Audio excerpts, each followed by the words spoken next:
taliyihii aaga bari ee jabhadda argagixisada SNM ama hooyada dhashay shabaab ee Cali Barre oo baqtigiisu yaalo duleedka magaalada Laascaanood ayaad barnaamijka ku maqli doontaan isla barnaamijka gudihiisa waxaad ku maqli doontaan wareysi uu bixiyay Mujaahid Maxamed Waranle oo dhinacyo fara badan runtii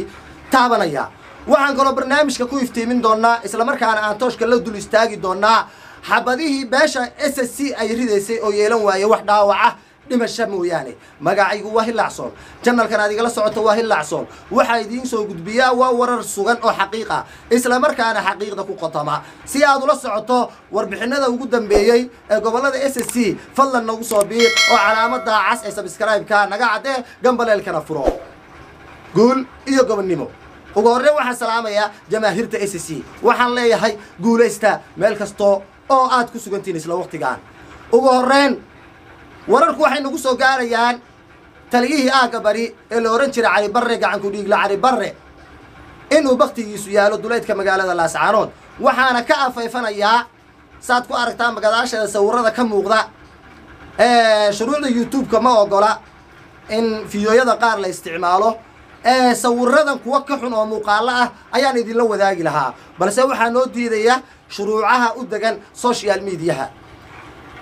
ugu horreyn aan wada dhageysano wareysigii Maxamed Waranle ila dhageysta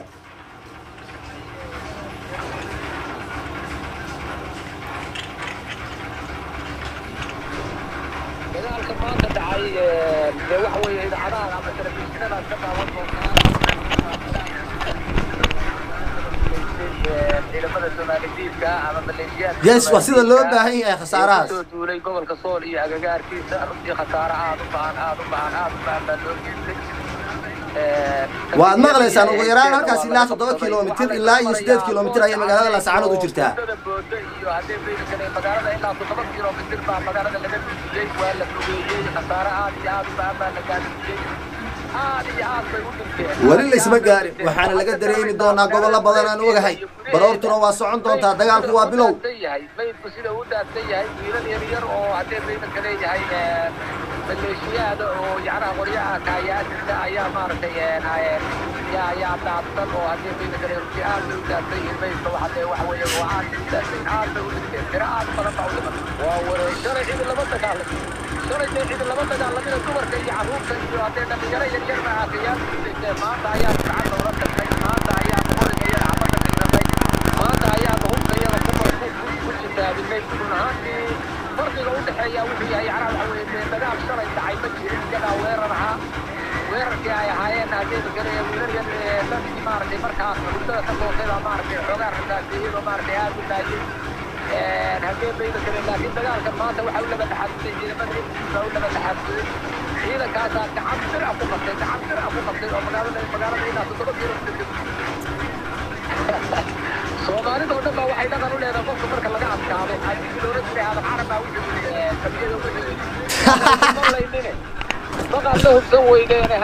horaan idinku sheegay waxaan doonaysan idinka haray war annaga Puntland nooma imaanin waxa weeye baroor badan ay dhici doonto waa ciidamada SSC oo meel walba isaga yimid oo hubkoodii la soo galay magaalada guuleyso oo anigu aan madax ka ahay amarna waxaan ku bixiyay inay gacan bir ah ku qabtaan waana ku qabteen gacan bir ah bay ku qabteen walaalow annagu waqti uma aanaan helin inaanu ku ururino runtii dhib badan bay nagu hayaan waa ciyaal yar oo gaajo lagu dilay oo ayadaa lagu baktiyey musabix ugu baktiyey wiilal yaryar oo madmadow oo haddee baydanka leeyahay soqoraayo oo kuwan maaragtay giir kale ee maaragtay soqoraaga weeye iyo ciidamadooda yacnaha maleeshiyaadkooda ah run ahaantii yacnaha waxa weeye dee waxaan u taageeri karra maaha waa allah ha naxariisto waa mujaahid wallaahi billaahi tallaahi uma wallaahi baan ku dhaartay xaskul waa ahlu janna waa mushaahid waa shahiid waxba yaa laga marugoon ninkaas unbaa dhintay mooyaane wax khasaaroo kale soo gaaray dagaalka saakaa lagu kala tego magaalada laga fogeeyey meelaha dhibtaa magaalada 7 kiiloomitir u jirta ayay harsanayaan oo dee hadwaraablaynayaan oo biyahana ka fog magaaladana aad uga fog ma filayno inay dib u soo noqon karaan run ahaantii inay dib u soo noqon karaan laakiin waxa weeye qoladan waqooyigu markay qayilaan markay qaadka cunaan baa waxa laga yaabaa iyay qaaqaayiraan hadday dooraan iyagoo sumaysan baa laga yaabaa inay khalaas kama hadhayno cagaha dhulka Sool intay cagaha ku hayaan meel kasto ay joogaan waa ugu tagaynaa walaalow gacaliyo waxa weeye run ahaantii marka la fiiriyo dee horta dadku waxa weeye waa dad bini aadan oo waa Soomaali weeye si khaldan maaragtay wax loo geliyey oo yacnaha dee dhulboob iyo ama dhulqabsi ama dadqabsi wax noocaasa maaragtay maskaxdooda la geliyey weeye yacnaha waxa weeye waxaad moodaa yacnaha maskaxiyan in maaragtay dad wax magarataa inay khaldeen marka waxaan ugu baaqayaa run ahaantii Soomaalidu ma kala maarmaysa inay guryahoodii aadaan oo dagaalka iska daayaan oo bal maxaad u diraysaa oo haddee waalidkii dhalayna bal ka sheekee noqdaan oo ka baxaan gobolka Sool iyo agagaarkiisa dadku waa noolaanaya waa la noolaanaya waa la isugu imaanaya kafeteriyada waa la isugu imaanaya dhul badan baa la isugu imaanaya inayan weji gabax kala kulmin hadhow marka ay magaalooyinka waaweyn ee caasimada xamar iyo garoowe iyo gaalkacyo iyo boosaaso iyo laysugu yimaada hargeysa inayan weji gabax kala kulmin dhibaatada maaragtay ay sameeyeen ama dhibaatooyinka ku dhacay inayan weji gabax kala kulmin ay dagaalka iska daayaan dagaalka inay faraha ka laabtaan inay guryahoodii ku noqdaan haddii mida kale wixii ka dhintay iyo wixii ka dhaawacmayna dee waxa weeye waa khasaare ay u geysteen oo duulimaad bay ahaayeen taalimiin bay noqonayaan shareecada islaamka marka la fiiriyo marka runtii baaqaasaan ugu baaqaya hadday wax maqlayaan inkastoo markay qayilaan ayaan waxba maqlin hooyooyinka iyo aabbayaasha dadkoodii ku dhimanayo dhallinyaradoodu ku dhimanayso gobolka Sool iyo agagaarkiisa waxaan ugu baaqayaa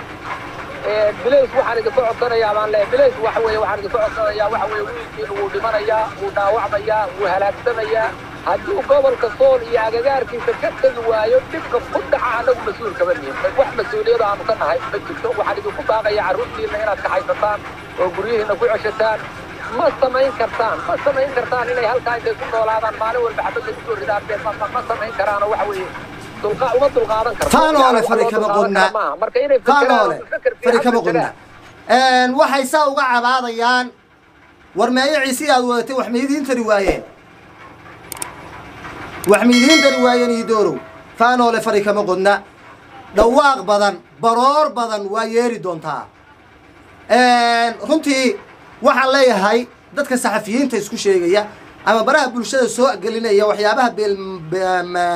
malaawaadka ama beenta ku salaysan joojiya idinkoo run heli kara beenta joojiya midda kale maxamed waralle iyo jabaahiirtiisa iyo ciidankiisaba salaaniga guddooma ugu dambeyn waxaan idin leeyahay waxaan idiin soo gudbin doonaa warar sugan oo isla markaana xaqiiqda ku qotoma magacayguna waa Hilaacsool channelkuna waa isla Hilaacsool si aad wararka u hesho channelka subscribe dhaho isla markaana gambaleelka furo sida iyo nabadgeliyo guul iyo gobonnimo